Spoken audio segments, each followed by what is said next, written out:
दोस्तों, India connect digital में आप सभी का एक बार फिर से स्वागत है। दोस्तों, आज की इस वीडियो में हम यहाँ पे बात करने वाले हैं बड़ी बड़ी बैंकों के बारे में। जी हाँ दोस्तों, बड़ी बड़ी बैंकों के बारे में और कुछ यहाँ पे लीगल एनबीएफसी के बारे में, कुछ रजिस्टर्ड यहाँ पे लोन ऐप्स के बारे में जो आरबीआई से डायरेक्ट रजिस्टर्ड है, तो उनके बारे में इस वीडियो में बात करने वाले हैं।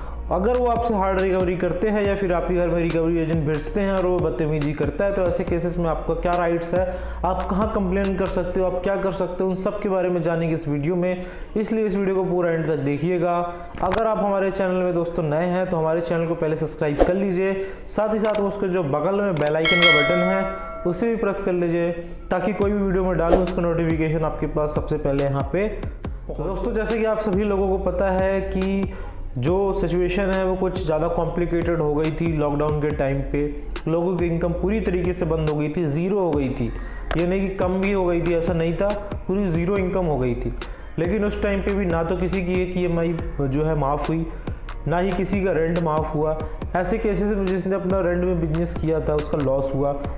लेकिन ईएमआई अब भी चल रही थी और ईएमआई का प्रेशर कम होने की वजह सरकार ने और बढ़ा दिया, यह कह के कि आपका जो मोरेटोरियम होगा उसका इंटरेस्ट लगेगा। और जिसने नया लोन लिया था उसका जो लोन है वो बहुत ही ज़्यादा बढ़ चुका है। तो ऐसे में बहुत ज़्यादा पैनिक क्रिएट हो गया। सरकार से जो उम्मीद थी ऐसा कुछ हुआ नहीं। तो ऐसे में बहुत लोगों ने फिर लोन भी लिया। उस टाइम पे मजबूरी भी थी लोन लेना, और बहुत लोगों जो है ईएमआई नहीं दे पाए और बहुत मोरेटोरियम के लिए अप्लाई तक नहीं कर पाए।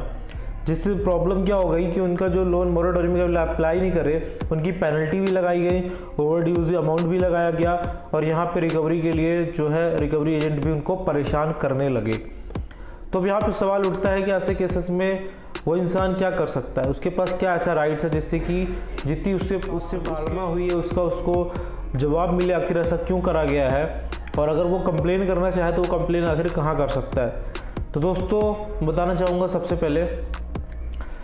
पहले अच्छा तरीका होता है कंप्लेन करने का आपका, वो होता है ट्विटर का माध्यम। जी हाँ, अगर वो कोई कंपनी रजिस्टर्ड है, बड़ी कंपनी है, बैंक है, ठीक है, बैंक की मैं बात कर रहा हूँ पर्टिकुलर, और कोई एनबीएफसी है, जैसे बजाज हो गई, धनी हो गई, एनबीएफसी है ये, बैंक हो गई, एसबीआई हो गई, एक्सिस बैंक हो गई, आईसीआईसीआई बैंक हो गई, एचडीएफसी बैंक हो गई, ढेर सारी बैंक हैं।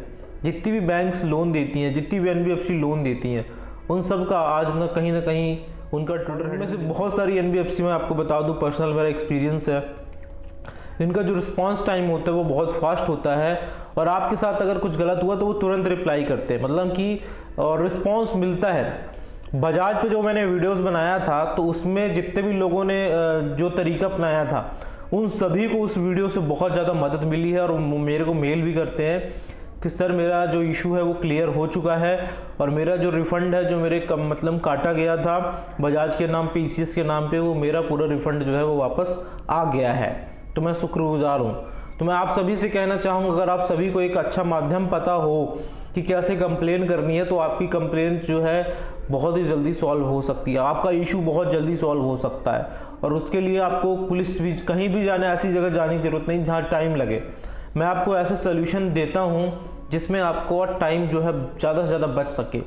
तो उनमें से सबसे पहला सोल्यूशन जो था वो था दोस्तों ट्विटर का माध्यम।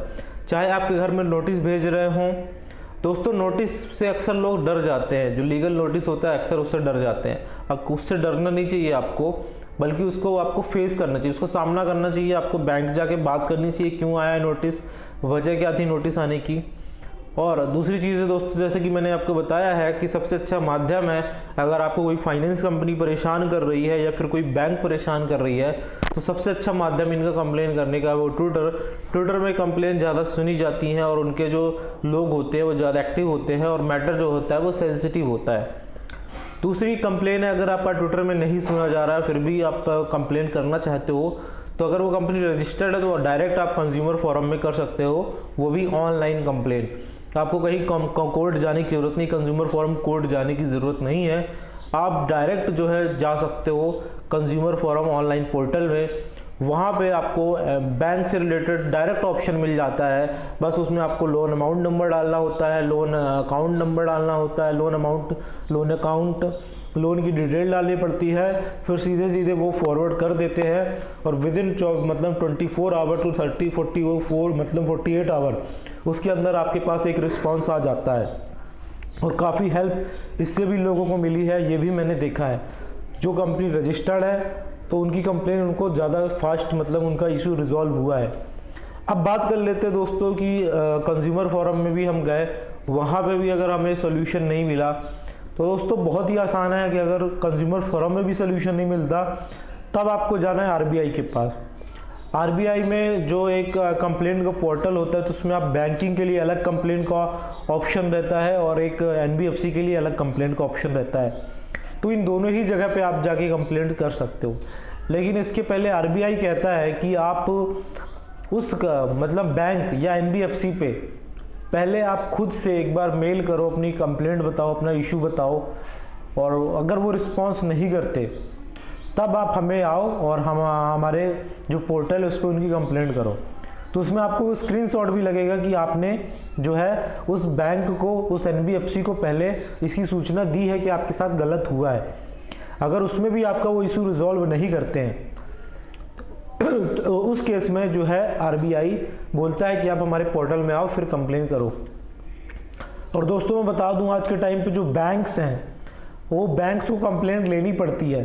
क्यों लेनी पड़ती है? बिकॉज अभी आरबीआई ने एक रूल लाया है कि जिस बैंक है एनबीएफसी की, हमें सबसे ज़्यादा कंप्लेंट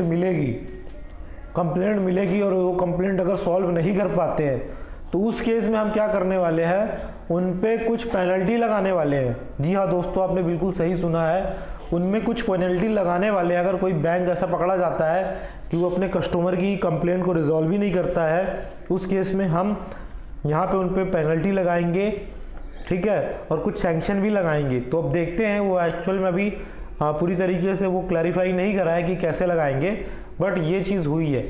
तो इससे यहाँ पे बैंकों का भी थोड़ा सा काम करने का तरीका बदला है और एनबीएफसी का भी तरीका बदला है। तो अगर आपके नज़र में कोई बैंक या एनबीएफसी है जो आपको परेशान कर रही है, हार्ड रिकवरी कर रही है, तो उसका नाम हमें कमेंट करके ज़रूर बताइएगा। तो हम उसको जो है एक्सपोज करने की कोशिश करेंगे पब्लिकली, और यहाँ पे लोगों को अवेयर भी करेंगे कि जो रजिस्टर्ड कंपनी है वो भी ऐसा काम कर रही है। रही बात लीगल नोटिस की, तो लीगल नोटिस से डरना नहीं है। लीगल नोटिस का ये मतलब बिल्कुल नहीं होता है कि आपके घर में पुलिस आएगी, आपके ऊपर डायरेक्ट केस हो जाएगा। ये सारे लीगल मतलब कि नोटिस का मतलब नहीं होता है। लीगल नोटिस का मतलब होता है आपको अवेयर करा जाता है कि आपने लोन लिया है और आप कंपनी का रिस्पॉन्स नहीं दे रहे हो, आपको रिस्पॉन्स देना पड़ेगा। फिर अगर उस पर भी नहीं दे रहे तो आपसे वो कंपनी सेटलमेंट के लिए बोलेगी। अगर आप सेटलमेंट कराते हो या रिस्ट्रक्चर कराते हो तो थोड़ा सा आपका सिविल जो है इम्पैक्ट ज़रूर करेगा। बहुत लोगों ने मेरे बोला है कि मेरा रिस्ट्रक्चर करवाने में सिविल डाउन हो गया। तो क्या आपका भी सिविल रिस्ट्रक्चर कराने में डाउन हुआ है? उसका जो है कमेंट करके आप मेरे को ज़रूर बताइएगा। अगर हुआ है तो इसको कैसे हम सॉल्व कर सकते हैं, उस पर हम अगला वीडियो बना सकते हैं। तो अभी कोई क्वेश्चन या क्वेरी रह गई हो आपको तो कमेंट करके आप ज़रूर बताइएगा। अगर अभी तक आपने चैनल सब्सक्राइब नहीं करा है, चैनल सब्सक्राइब कर लीजिएगा। लाइक का बटन नहीं दबाया, लाइक दबा दीजिएगा। मिलते हैं नेक्स्ट वीडियो में।